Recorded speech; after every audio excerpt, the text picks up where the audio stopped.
নমস্কার। প্রাথমিক শিক্ষা পর্ষদের নতুন বিজ্ঞপ্তি কি বলেছে এই বিজ্ঞপ্তিতে দেখে নেব আমরা।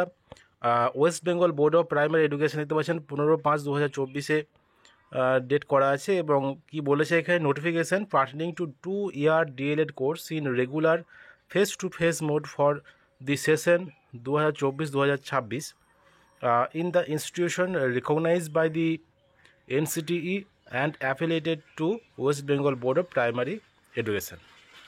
Online applications are invited from candidates who are eligible as per NCTE norms in having 50% in HS or it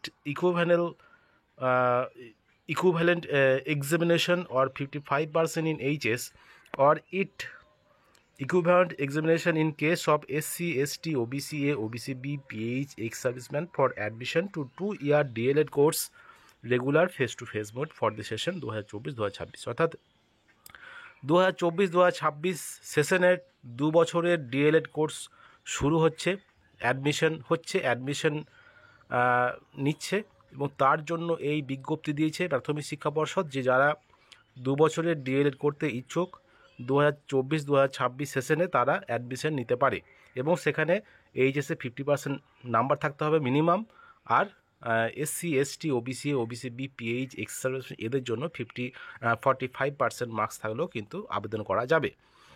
সেটা অবশ্যই অনলাইনে আবেদন হবে।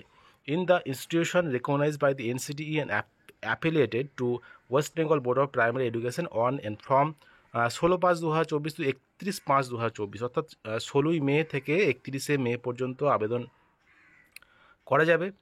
The details regarding eligibility criteria, admission procedure and list of institution এগুলো পরের বিজ্ঞপ্তিতে অবশ্যই দিয়ে দিয়েছে এবং সেটি আবেদন করতে হবে অবশ্যই পর্ষদের অফিসিয়াল ওয়েবসাইটে wbb.primaryeducation.org এই ওয়েবসাইটে গিয়ে কিন্তু আবেদন করতে হবে। দেখতে পাচ্ছেন সেক্রেটারি এই বিজ্ঞপ্তিটি প্রকাশ করেছে এবং সেখানে বলেছে যে এই 2024 এবং 2026 সেশনে আবেদন করা যাবে।